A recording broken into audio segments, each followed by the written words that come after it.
What is up, you guys? Naesam here, and a lot has changed since I made my last PTR video, kind of going over all the changes, because that was like day one of PTR coming out. And fortunately, on Storm Earth and Lava, there is a big list of all the changes from the beginning until now, so I'm going to use this to let you guys know everything that's going to be coming out on the 10th, now that that is the official release date. So hopefully you guys like this. There's a lot of good changes and very few bad changes, so should be good. So first, let's talk about the spell changes.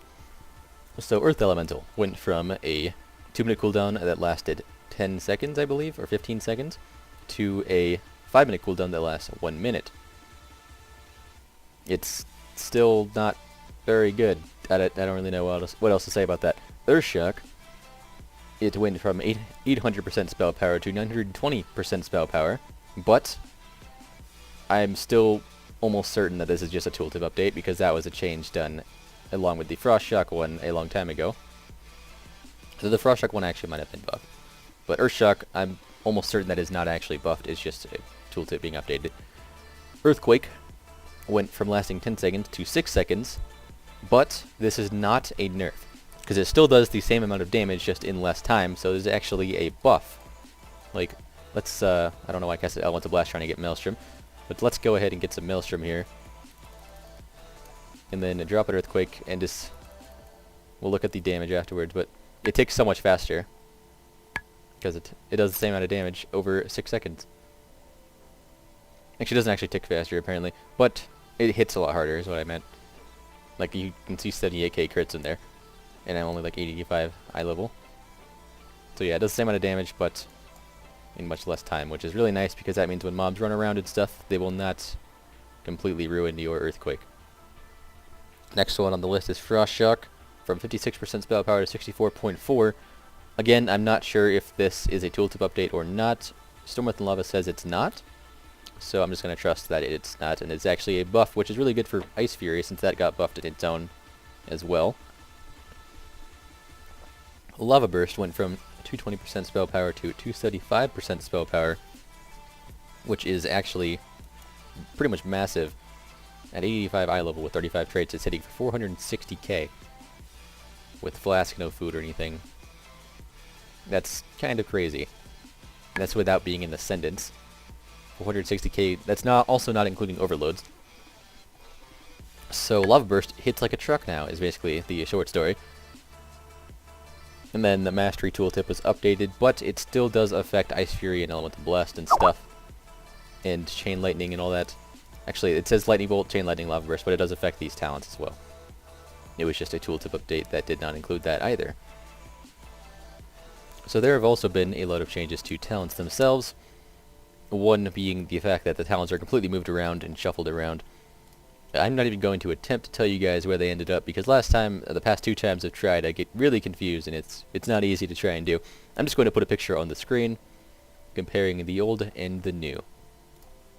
But for the actual talent changes, like the buffs and nerfs, Path of Flame, Lava Burst used to increase Lava Burst damage by 5%, now it increases by 10%. And I do believe the Flame Shock spreading was a little bit changed. I think it's better now, I've been told, but I cannot confirm that. I certainly hope so, though. Earth Enrage went from 50% spell power to 55, which puts it slightly ahead of Totem Mastery for single target. For AoE or multi-dotting, you'll still want to go Totem Mastery, unfortunately, because the Flame Shock damage over time and the haste and the lightning or Chain Lightning overload additional chance is like just too good for those situations. But for pure single target, Earth Enrage is going to be the go-to now, which is nice, because Totem Mastery was a bit annoying to constantly drop. Aftershock went from 25% refund in all of your Maelstrom spent to 30% refund in all your Maelstrom spent, which makes Aftershock slightly stronger, but it's still not going to be, I really doubt it's going to be the highest, maybe for like a Mythic Plus or something. Getting some lag here. Ancestral Swiftness went from 10% to 6%, and it's still the best talent on the tier. If that tells you how good it was before.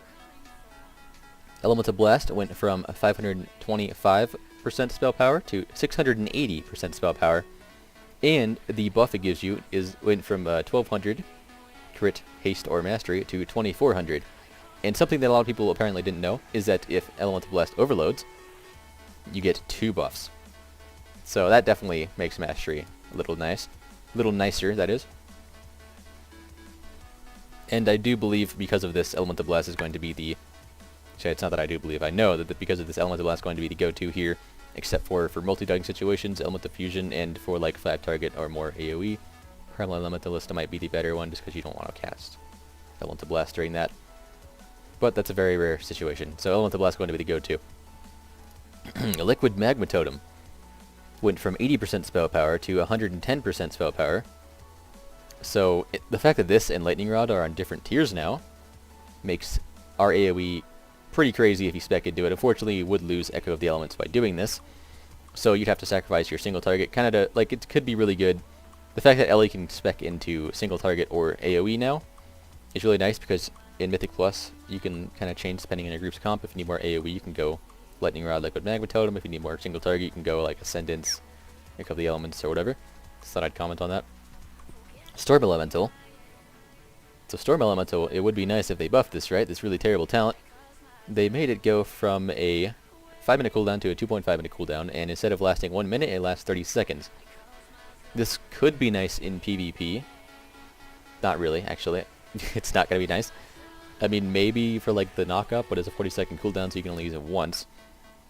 It seems like a lot of people took this as a buff at first, but I'd like to say that it absolutely is not a buff.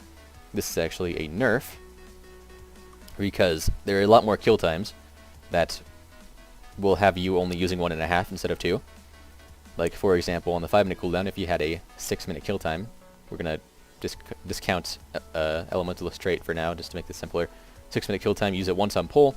After 5 minutes, you use it again, and you get a total of 2 minutes uptime out of it. With this change, use it once on pull, once at 2.5 minutes, and once at 5 minutes, getting a 1.5 minute uptime on it instead of 2 minutes. So it's actually a nerf. I don't really know why they changed it. Maybe for Mythic Plus or something, but you're never going to use it at Mythic Plus. So Storm Elemental is just as bad as usual, is the short story. Ice Fury went from dealing 180% spell power to 900% spell power in itself. So it hits like a truck now as well. Seems to be a common theme. 300k, almost 400k non-crit with a 300k overload. That's pretty insane. Hits about as much as Elemental Blast. Actually, hits more than Elemental Blast. So that pretty much brought it up with Ascendance, because Ascendance would be the go-to if that were not changed. So that is about it for the talent changes. There are a lot of like little things like Path of Flame being buffed makes it so you can actually use that with Ascendance and stuff. And Lava Burst being buffed makes Ascendance really good. Ice Fury being buffed makes Ice Fury really good. These two are pretty much tied. I'll go over that more in my guide video. That should be coming out sometime around the release of 7.1.5. But that's it for the talent changes. Now we're moving on to the legendary changes. So a lot of legendaries have been changed. Obviously, I'm only going to be going over the ones that changed for Elemental Shaman that we can use. Some of the changes were really good, and I think they did a good job, and some of the changes I have a lot of trouble agreeing with. Well, by some I mean one, and I'm going to go over that one first. So, the boots. The Deceiver's Blood Pact went from 30% to 20%. Actually, originally it went to 15%, but then they put it back to 20%. And my issue with this is that at 30% it was good on live, but with the changes to the rotation and changes to Shaman in general, we were casting a lot less Earthshocks, and it was already going to be a mid-tier legendary at 30%. 15% made it basically tied with the Healing Pants, if that tells you how bad it was. 20% makes it slightly above the Healing Pants. Actually, I'll check exactly its situation on the chart over here. It is just ahead of Safuza's Secret for single target, like within 1000 DPS of Safuza's Secret. So that's hard to agree with. It's the only way I know how to say that. But it is what it is, and unfortunately for anyone that has the boots, it's a pretty bad legendary, because it's pure single target legendary and it's below the AoE legendaries in some cases. Moving on, Eye of the Twisting Nether, the ring, went from each like Frost, Nature, Fire all giving you 2% damage to 1.5% damage. And like, this isn't nerfed to Elemental Shaman, by the way. I just want to clarify that pretty much every spec has had its DPS legendaries nerfed, and I actually agree with this because legendaries were kind of silly how you get like a legendary and it changes your DPS by a massive margin and it's entirely RNG. So I'm actually really happy with these nerfs, except for the boots one. But the Eye of Twisting Nether is actually still best in slot by a decent margin, even with this nerf, so don't feel too bad if you have it. And Safuza's Secret. Oh, Safuza's Secret. Let me find it in my bag here because I can't let go of my computer. I'll hear a loud buzzing sound. So it went from basically being if you stun or like root something, you get 15% haste, to stun, root, interrupt, or dispelling, which includes purge. I'm almost 100% sure it includes purge. Will grant you not only 15% haste, but 25% haste. So this went from a mediocre, like, oh, I use it for Earthquake and Mythic Plus Legendary, to this could actually be really good on raid fights where you can purge things, or where you can interrupt things, because it also works at interrupts. I'm not sure if I mentioned that. Or where you can stun things. It's like a mini heroism, 25% haste. You can potentially proc it every 30 seconds, so even with haste going down on our stat priority in general, that's still going to be quite the legendary. If you can proc it, that is. Next is Prydaz, which Prydaz was like one of the meme legendaries with Sefus. It was not something people really use. But now, first thing, just mousing over this, you might notice that it has crit, haste, and mastery on it instead of just crit mastery. It's basically like, it's almost like an Arcano Crystal now, which is huge in itself. And it lost the effect where you have to not take damage for 5 seconds. Now every 30 seconds you just gain an Absorb Shield. And it also went from 15% of your max health to 25% of your max health. So this went from being a really situational and honestly pretty bad legendary for anything that isn't like an off-tank, or I guess there's no off-tanks anymore, anything that isn't a tank, to being something that is not only a DPS increase, but also a massive survival increase for anyone that uses it. It probably needs to be nerfed for tanks that stack stamina or something, but either way, I'm really happy that they added another stat to it. It makes it so much better, and it's not like depressing to get it anymore. Next is the Roots of Shaladrisil, and the only thing they really changed with this is now it heals you for 3% of your maximum health every 1 second instead of 3 seconds. So that's a huge increase to the healing potential of this. So it's actually a pretty good thing now for healing if you can stand still. But it still doesn't really increase damage. It does have a lot of intellect on it, but other than that, it's still one of the worst legendaries outside of just specific fights where you could stand still and you could get a lot of healing. And then a quick look at the new legendaries now that I know a lot more about them. Let's take a look. There's the... Well, let's start with the helm. This used to be gloves when I made my first video. They made it a helm, and it has crit mastery on it, which is our new stat priority, or in one of those orders depending on your talents, crit or mastery. So that's really nice. It also got nerfed slightly, but heroism effects last 75% longer instead of 100% longer, or however long they had it before. So it's still pretty good. Oh, I was crashing. I think it's back. So it's still a pretty good legendary. It's actually, I believe, it's in the top 3. It's going to be really good on short fights, but on longer fights or fights where you use hero like in Berserk or something, or like in Rage, Execute Range or whatever, it's probably going to be pretty bad because you may not get the full use out of it. Could be really good in Mythic Plus because you use a hero on a boss and you get to use it on the trash that's after the boss, assuming your group doesn't take forever to recover. But there's not much else to really say about this. It's pretty good legendary. Trinket. It does a lot of damage. And it's entirely AoE with no target cap. For single target, it's okay. It's not great, but it's okay. But for AoE, this thing is crazy good. If you guys saw my PTR testing video, we were like stacking trash and having everyone use this trinket at the same time. It's destroying everything. It was amazing. And it's a fun legendary, but it's mostly just for like padding and stuff, so... I mean, it's pretty good, though. If you're doing, like, Mythic Plus, it could be, like, one of the best legendaries, if not the best. And then, I'm sure you guys saw there were some changes to the belt, but that all got reverted, and it's still, like, the second best legendary, so don't be too worried about that. And there's some changes to that, but it got reverted, and then the shoulders got untouched. So that is it for the Shaman legendary changes, and everything that Shamans can use. So, lastly, for the Shaman specific changes, there has been a nerf to our 4-piece. It went from being Elemental Focus increases damage and healing by an additional 15% to an additional 10%, which honestly this is pretty needed because that was getting kind of out of hand. It was like a 13% DPS increase. I'd rather be balanced around not having 4-set than balanced around having 4-set. So I'm okay with this. Plus a lot of other specs that had good 4-sets and stuff got them severely nerfed as well. And then the last thing is there's an honor talent change to Control of Lava. Before, it just made your Lava Burst deal 100% additional damage and generate additional Maelstrom. Now, Lava Burst damage increased by 25%. Your Flame Shock damage over time has a 10% chance to reset the remaining cooldown on Lava Burst, and increases damage by 25%, stacking up 3 times.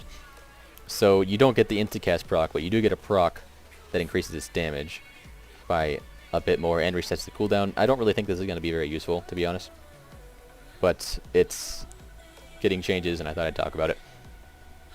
The very last thing that I thought was worth mentioning was that secondary stat scaling has changed a bit. Now it takes more of one.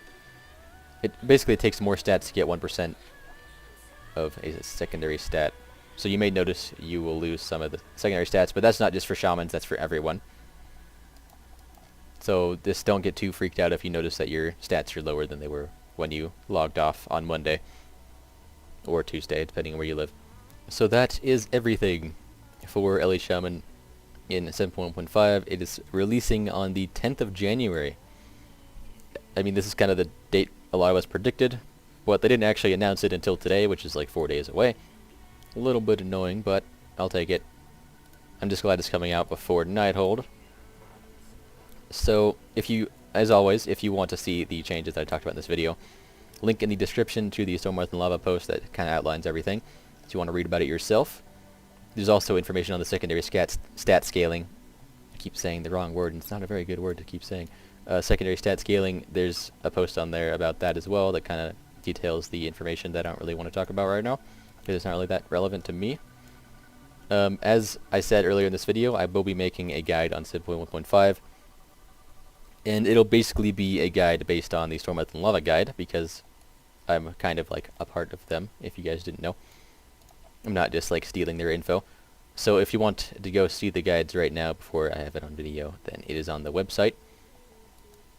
Other than that, I just want to say that Ellie is actually looking to be quite the good spec in 7.1.5, possibly like a top 5 spec, which is something that hasn't happened in a while and is going to be very nice, so hopefully Blizzard doesn't mess it up for us.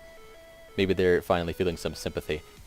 But that is it for this video, guys. Thanks for watching. Hopefully you guys enjoyed, and there is a lot of nice changes, so look forward to the 10th. Thanks for watching again, guys, and I'll see you guys next time.